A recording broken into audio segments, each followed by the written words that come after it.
കടം മേടിച്ച പൈസ തിരിച്ചു കടാ സതീശേ. കഷ്ടപ്പെട്ട് അധ്വാനിച്ചുണ്ടാക്കിയ പൈസയാടാ. നീ എന്തോ വിചാരിക്കുന്നേ വീട്ടിൽ മരം കുലുക്കിയിടുമ്പോ കിട്ടുന്ന പൈസ?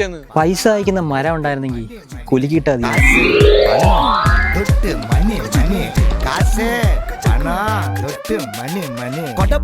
എടാ നീ വണ്ടി കൊണ്ട് കിട്ടിയ പൈസ എന്ത്? എടാ തരാടാ, ഈ വട്ടം കൂടെ നീ എങ്ങനെയൊന്ന് കൊടുക്ക്. എന്റെ വീട്ടുകാരെ എന്തോ നോട്ട് അടിക്കുന്ന മിഷൻ ഉണ്ടോ?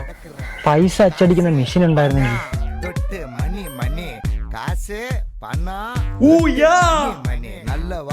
ഞാൻ വിളിച്ചതേ ഒരു 1000 രൂപ കടം തരാൻ കാണൂ. ഇത് കണ്ടോ, വണ്ടിയിൽ നിന്ന് വീണ് കയ്യും കാലും മൊത്തം പോയിരിക്കുക. പൈസ ഞാൻ കുഴിച്ചെടുക്കൂ, ജോലിക്ക് പോലും പോകാൻ പറ്റത്തില്ല. പൈസ കുഴിച്ചെടുക്കല്ലേ?